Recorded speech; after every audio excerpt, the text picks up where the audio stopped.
यक्ष और पांडव की कहानी। पांडव कौरव से दुर्योधन के छल के कारण हार गए थे। दुर्योधन ने उन्हें 12 वर्ष के वनवास और 1 वर्ष के लिए अज्ञातवास का आदेश दिया।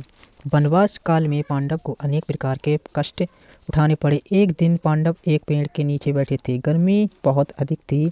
वे लोग प्यासे व्याकुल हो उठे। सबसे बड़े भाई युधिष्ठिर ने अपने सबसे छोटे भाई सहदेव से कहा, प्रिय अनुज, किसी प्रकार से पानी की खोज करो। सहदेव भाई की आज्ञा से उद्धार करके जल की खोज में चल पड़ा। चलते चलते सहदेव को एक सुंदर तालाब दिखाई दिया। वह प्रसन्न हो उठा, पर जैसे ही उसने प्यास बुझाने के लिए पानी में हाथ डाला, उसे एक आवाज़ सुनाई दी, ठहर जाओ, यह मेरा तालाब है। पहले मेरे प्रश्नों का उत्तर दो, उसके बाद पानी पीना। यदि तुमने मेरे प्रश्नों के उत्तर दिए बिना पानी पिया तो तुम्हारी मृत्यु हो जाएगी। सहदेव बहुत प्यासा था। उसे कुछ नहीं सूझा। उसने आवाज़ की चिंता किए बिना पानी पीना आरंभ कर दिया। पर यह क्या, पानी पीते ही वह अचेत होकर गिर गया। जब सहदेव को गए काफ़ी देर हो गई तो युधिष्ठिर ने नकुल से कहा, प्रिय अनुज, सहदेव को गए बहुत देर हो गई है। हम सब प्यासे हैं, व्याकुल हैं। तुम शीघ्र जाओ और पता कर लगाओ कि क्या बात है। भाई का आदेश पाकर नकुल चल पड़ा। वह भी उसी दिशा की ओर गया जिस ओर सहदेव गया था। शीघ्र ही वह भी उसी तालाब तक पहुंच गया। वहां उसने अपने अनुज को मूर्छित दशा में देखकर सोचा कि प्यास के कारण ऐसा हुआ होगा। प्यास से बेचैन होने के कारण उसने चारों ओर दृष्टि घूमकर जैसे ही पानी पीना आरंभ किया फिर वही आवाज़ आई, ठहर जाओ, पहले मेरे प्रश्नों का उत्तर दो, तब पानी पीना, अन्यथा तुम्हारी भी अपने भाई जैसी दशा होगी। नकुल ने भी आवाज़ की परवाह नहीं की, परंतु जो ही वह पानी पीने लगा मूर्छित होकर गिर पड़ा। नकुल भी जब नहीं लौटा तो युधिष्ठिर का माथा ठनका। उन्होंने अर्जुन से कहा, अनुज, नकुल और सहदेव अब तक नहीं लौटे। दुर्योधन का कुछ विश्वास नहीं है। तुम जाकर अपने भाइयों का पता लगाओ।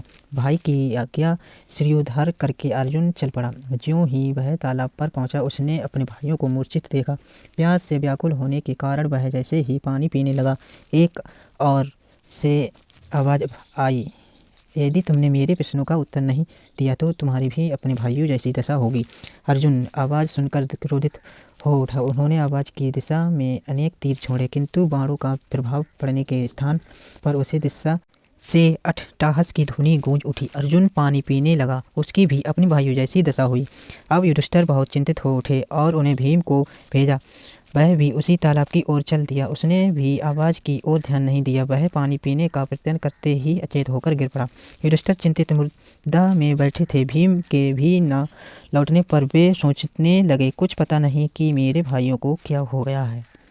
अब मुझे शीघ्र जाना चाहिए। वे भी उसी तालाब की ओर चले। अब भाइयों को मूर्छित देखकर वे चकित रह गए। भाइयों के शरीर पर कोई घाव नहीं था। वे सोचने लगे, क्या दुर्योधन ने इस तालाब में विष मिला दिया है। वे सब और देखने लगे। उन्होंने वहां कुछ भी दिखाई नहीं दिया। प्यास से व्याकुल होने के कारण वे तालाब में उतर गए। शीघ्र ही एक ध्वनि गूंजी उठी, सावधान, मेरे प्रश्नों का उत्तर देने के बाद पानी पीना, अन्यथा तुम्हारी भी अपने भाइयों जैसी दशा होगी। युधिष्ठिर सब कुछ समझ गया। उन्होंने ध्वनि की ओर मुँह करके कहा, आप प्रश्न करें, मैं उत्तर देने को तैयार हूँ। आवाज़ ने कई प्रश्न पूछे। कुछ प्रश्न इस प्रकार हैं। यक्ष ने पूछा, पवन से तेज क्या चलता है। युधिष्ठिर ने कहा, मन। यक्ष, आकाश से ऊंचा क्या है। युधिष्ठिर ने कहा, पिता। यक्ष, भूमि से बड़ा क्या है। माता। यक्ष, मरने वाले का मित्र कौन है। धर्म। अपने सभी प्रश्नों का सही उत्तर पाकर यक्ष ने कहा, मैं तुम्हारा पिता धर्मराज हूँ। मैं यक्ष का रूप धारण करके तुम्हारी परीक्षा लेने आया था। मैं तुमसे प्रसन्न हूँ, अतः बताओ कि तुम्हारे कौन से भाई को जीवित कर दूं। नकुल को युधिष्ठिर बोले। क्यों, यक्ष ने पूछा। युधिष्ठिर नम्रता से बोले, मेरे पिता की 2 पत्नियां थीं, कुंती और माद्री। मैं अर्जुन और भीम कुंती के पुत्र हैं। नकुल और सहदेव माद्री के पुत्र हैं। कुंती के पुत्रों में मैं जीवित हूँ, अतः आप नकुल को जीवित कर दीजिए। यक्ष बहुत प्रसन्न हुआ। उन्होंने युधिष्ठिर के सभी भाइयों को जीवित कर दिया।